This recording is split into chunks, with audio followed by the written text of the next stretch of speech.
বাচ্চাদের ক্ষমতায় রেখে, এই বিশ্বের বাচ্চাদের ক্ষমতায় রেখে বাংলাদেশের রিফর্ম সম্ভব না। অফকোর্স হাসিনা ভারতীয় মাগি, অফকোর্স হাসিনা ভারতীয় কুত্তার বাচ্চা, অফকোর্স হাসিনা ভারতীয় বেশ্যা। তাকে 17 বছর টিকিয়ে রেখেছে মির্জা আব্বাসের মতো খানকি, সাদেক হোসেন খোকার মতো খানকি, মির্জা ফখরুলের মতো শুয়োর, রহমানের মতো খানকি, ভারতের নব্য কুত্তার বাচ্চা সালাউদ্দিন, এরা সবাই জড়িত। যা কে করবে? এদেরকে নিয়ে কেন কথা বলা হয় না? এদের সাহস ওই পর্যন্ত গিয়েছে ডক্টর মোহাম্মদ ইউনূসকে সরিয়ে দিতে হবে।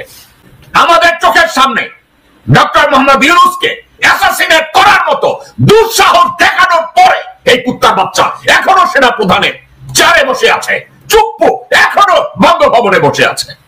আমি 110% শিওর এই ষড়যন্ত্রের সাথে চুপ্পু জড়িত, এই ষড়যন্ত্রের সাথে ওয়াকার জড়িত, এই ষড়যন্ত্রের সাথে বিএনপির উচ্চ পর্যায়ে কিছু লোক জড়িত, যারা প্রতিদিন সকালে, সন্ধ্যায়, দুপুরে, গভীর রাতে স্রেফ একটা কথা বলে, ডক্টর ইউনূসকে সরাতে হবে, নির্বাচন চাই। এরাও জড়িত। আমরা শুধু কথায় কথায় বলি আওয়ামী লীগের বিচার করতে হবে, গুম খুনের বিচার করতে হবে, হাবব ইলিয়াস আলীর বিচার করতে, ইলিয়াস আলী গুম খুনের বিচার করতে হবে, যে ইলিয়াস আলীর খুনের সাথে সরাসরি মির্জা আব্বাস জড়িত, ইলিয়াস আলীর খুনের সাথে আব্দুল আওয়াল মিন্টু জড়িত, ইলিয়াস আলীর খুনের সাথে সাদেক হোসেন খোকা এবং তাদের চেলাচামুন্ডা জড়িত, ইলিয়াস আলীর হত্যার সাথে ফালু জড়িত। Waker and Chuppu must leave their position or must get sacked by doctor Mohammad Yunus. General Waker এবং শাহাবুদ্দিন চুপ্পু বাংলাদেশের জন্য ক্যান্সার এবং একটা অশনি সংকেত। এই জেনারেল ওয়াকার মেজর অবস্থায়, জেনারেল ওয়াকার তার ব্রিগেড কমান্ডার হাকিমকে, ব্রিগেডিয়ার জেনারেল হাকিমকে ডিসোবাই করলো, ডিসিপ্লিন ব্রেক করলো, তারপরেও তাকে ওখানে রাখা হলো। ভারতে পাঠানো হলো এমএসজি র, ভারতের সেনাপ্রধান, ভারতের প্রতিরক্ষা সচিব, তাদের সাথে 9 বার তাকে ভেটিং করানো হলো, তারপরে তাকে আমিচিপ বানানো হলো। ওয়াকারের তত্ত্বাবধানে আজ পর্যন্ত মিডিয়া পিলখানার বিচারকাণ্ড সুষ্ঠুভাবে তদন্ত করতে দেওয়া হয় না।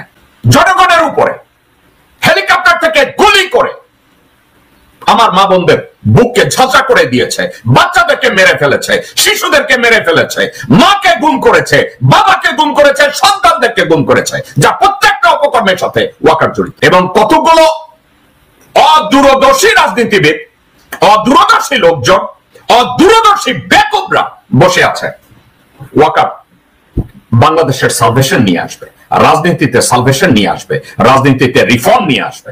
মোহাম্মদ ইউনূস দায়িত্ব নেওয়ার পর থেকে ওয়াকারের ধান্দাবাজি, রয়ের ধান্দাবাজি ধীরে ধীরে প্রকাশ পাওয়া শুরু করলো।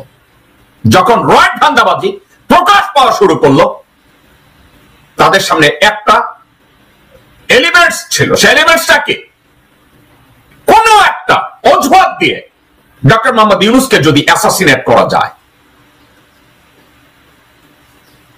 এই অ্যাসাসিনেশনের প্ল্যানের পার্ট ছিল, পার্টিকেল ছিল এই টাইম বোমাগুলো ওখানে সেট করা। ডক্টর মোহাম্মদ ইউনূস হঠাৎ যদি ওখানে গিয়ে ঢুকে পড়ে, জাতিসংঘের লোকজনরা যদি ঢুকে পড়ে, তাজুল ইসলাম যদি তার টিম নিয়ে ঢুকে পড়ে, সমূলে তাদেরকে মেরে ফেলা হবে। ওয়াকার ব্যাখ্যা দিবে এখানে আগের সরকার কি করে গেছে আমার জানা ছিল না।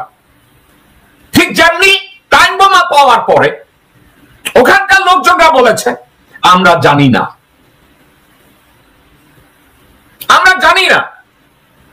এটা থেকে কি আইএসপিআর কোনো বিজ্ঞপ্তি দিয়েছে? ওখানে যে টাইম বোমা পাওয়া গিয়েছে তাজুল ইসলাম প্রসিকিউশনের স্বার্থে, তদন্তের স্বার্থে তাজুল ইসলাম এটা নিয়ে কথা বলে নাই, সেটা দেশপ্রেমিকের পরিচয় দিয়েছে।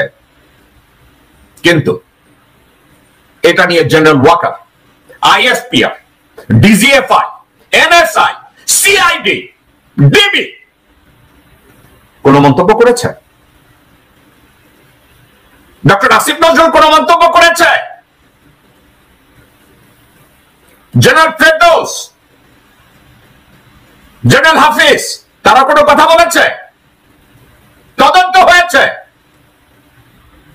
জেনারেল ওয়াকার এখনো ভারতের নির্দেশে রাশিয়ায় সফরে আছে। দক্ষিণ আফ্রিকায় গিয়ে, কঙ্গোতে গিয়ে রয়্যাল লোকজনের সাথে সলা পরামর্শ করার জন্য আফ্রিকায় গেছে। সেখান থেকে এখন সে রাশিয়ায় গেছে, ওখান থেকে পূর্ব ইউরোপে গেছে, সার্বিয়া গেছে, ক্রোয়েশিয়া গেছে। সার্বিয়ার কথা মনে আছে? সার্বিয়া থেকে ভারতের জন্য ল্যান্ড মাইন ইম্পোর্ট করতে গিয়ে ধরা পড়েছিল, গ্রিকের যে প্লেনটা ধ্বংস হয়েছে, বিধ্বস্ত হয়েছে। দর্শকবৃন্দ এবং প্রিয় দেশবাসী, আপনাদেরকে একটা কথা বলি, আমার দেশমাতা বাংলাদেশ সারা জীবন কি ধরনের ষড়যন্ত্রের মধ্যে থাকবে? ওয়াকারের মতো হায়না শুয়োরের বাচ্চাকে আমরা কি কন্টিনিউয়াসলি টলারেট করব, নাকি আমরা অপেক্ষা করছি ডক্টর ইউনূসকে কবে অ্যাসাসিনেট সফল হয়, অ্যাসাসিনেশনের ষড়যন্ত্র সফল হবে? আমরা কিসের অপেক্ষা করছি? আমরা বাংলাদেশিরা বলবো এর সাথে ওয়াকার জড়িত না। ওই সব শুয়োরের বাচ্চাদের আমি একটা কথা বলবো, সমগ্র বাংলাদেশের আর্মির ইনচার্জ কে? ওয়াকারুজ্জামান। আর্মির হেলিকপ্টারে যদি আমার বাচ্চা কাচ্চার উপরে গুলি করা হয়, এর ড্রাইভার কার ঘাড়ে যাবে? একটা অজুহাত তৈরি করা হয়, ডিজিএফআই আর্মি চিফের কমান্ডের মধ্যে, এখতিয়ারের মধ্যে, জুরিসডিকশনের মধ্যে পড়ে না। আমি ওসব হারামজাদাদের বলবো, ডিজিএফআই এই মুহূর্তে কাকে ইন্টেলিজেন্স ব্রিফিং দেয়? কাকে দেয় এই ইন্টেলিজেন্স ব্রিফিং? আমি জানতে চাচ্ছি। যারা বলে ডিজিএফআই এর উপরে সেনা প্রধানের কোন কন্ট্রোল নাই, নিয়ন্ত্রণ নাই, ওইসব অশিক্ষিত গাপুর হারামজাদাদের আমি জিজ্ঞাসা করি, ডিজিএফআই, এমএসআই এবং সিআইডি কাকে ইন্টেলিজেন্স ব্রিফিং দেয়? ডক্টর মোহাম্মদ ইউনূসকে নাকি জেনারেল ওয়াকারকে? অনতি বিলম্বে, এটা নিয়ে আমি বারবার বলেছি, Waker and Chuppu must leave their position or must get sacked by Dr. Mohammad Yunus and the caretaker interim government. এদেরকে ওখানে রেখে সাত পোশাক কোনো মানে নাই। একটা আঙ্গুল যত ভালোবাসি, এই আঙ্গুলের মাথায় যদি একটা ক্যান্সার হয়, আঙ্গুলটাকে কেটে ফেলতে হবে বাঁচার জন্য। জেনারেল ওয়াকার এবং শাহাবুদ্দিন চুপ্পু বাংলাদেশের জন্য ক্যান্সার এবং একটা অশনি সংকেত। এই কুত্তার বাচ্চাদের ক্ষমতায় রেখে, এই বেশ্যার বাচ্চাদের ক্ষমতায় রেখে বাংলাদেশের রিফর্ম সম্ভব না, বাংলাদেশের অস্তিত্বকে সামনে নেওয়া সম্ভব না, বাংলাদেশের কোন প্রকার ডেভেলপমেন্ট সম্ভব না। জেনারেল ওয়াকারের নেতৃত্বে বিডিআর হত্যাকাণ্ডের সাথে জেনারেল ওয়াকার প্রত্যক্ষ পরোক্ষ লজিস্টিক প্রত্যেকটা ভাবে ওয়াকার জড়িত। ওয়াকারের জন্য আজ পর্যন্ত সুষ্ঠু একটা তদন্ত বাংলাদেশে হয় না বিডিআর হত্যাকাণ্ডের ব্যাপারে। আয়নাঘর নির্মিত হয়েছে ওয়াকারের সমর্থনে, তারেক সিদ্দিকীর সমর্থনে, রয় সমর্থনে। ছাত্র জনতা যখন ডক্টর মোহাম্মদ ইউনূসকে ক্ষমতা এনেছে দেশের রিফর্মের জন্য, আবার তারা ষড়যন্ত্র করেছে বাংলাদেশকে টেনে হিসড়ে আবার যেন 50 বছর পিছনে নেওয়া হয়। একটা মাত্র টার্গেট, পিতৃতুল্য ডক্টর মোহাম্মদ ইউনূসকে পৃথিবীর থেকে যেন সরিয়ে দেওয়া হয়। যেহেতু বাংলাদেশের দ্বিতীয় কোন ইউনূস এই মুহূর্তে না, ভবিষ্যতে কবে জন্মাবে তার কোনো খবর নাই, ইউনূসকে যে কোনো মূল্যে সরাতে হবে। আমার গায়ে পশম দাঁড়িয়ে যায় আমাদের চোখের সামনে ডক্টর মোহাম্মদ ইউনূসকে অ্যাসাসিনেট করার মতো দুঃসাহস দেখানোর পরে এই কুত্তার বাচ্চা এখনো সেনা প্রধানের চেয়ারে বসে আছে, চুপ্পু এখনো বঙ্গভবনে বসে আছে। আমি 110% শিওর এই ষড়যন্ত্রের সাথে চুপ্পু জড়িত, এই ষড়যন্ত্রের সাথে ওয়াকার জড়িত, এই ষড়যন্ত্রের সাথে আরো কিছু চরিত্র জড়িত। এই ষড়যন্ত্রের সাথে বিএনপির উচ্চ পর্যায়ে কিছু লোক জড়িত, যারা প্রতিদিন সকালে, সন্ধ্যায়, দুপুরে, গভীর রাতে স্রেফ একটা কথা বলে, ডক্টর ইউনূসকে সরাতে হবে, নির্বাচন চাই। এরাও জড়িত। আমরা শুধু কথায় কথায় বলি আওয়ামী লীগের বিচার করতে হবে, গুম খুনের বিচার করতে হবে, ইলিয়াস আলীর বিচার করতে, ইলিয়াস আলী গুম খুনের বিচার করতে হবে, যে ইলিয়াস আলীর খুনের সাথে সরাসরি মির্জা আব্বাস জড়িত। ইলিয়াস আলীর খুনের সাথে আব্দুল আওয়াল মিন্টু জড়িত, ইলিয়াস আলীর খুনের সাথে সাদেক হোসেন খোকা এবং তাদের চালাকা মুন্ডা জড়িত, ইলিয়াস আলীর হত্যার সাথে ফালু জড়িত।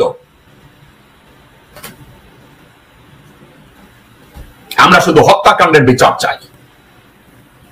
অফকোর্স হাসিনা ভারতীয় মাগি, অফকোর্স হাসিনা ভারতীয় কুত্তার বাচ্চা, অফকোর্স হাসিনা ভারতীয় বেশ্যা। তাকে 17 বছর টিকিয়ে রেখেছে মির্জা আব্বাসের মতো খানকি, সাদেক হোসেন খোকার মতো খানকি, মির্জা ফখরুলের মতো শুয়োর, আমানুল্লাহ আমানের মতো খানকি, ভারতের নব্য কুত্তার বাচ্চা সালাউদ্দিন, এরা সবাই জড়িত। এদের বিচার কে করবে?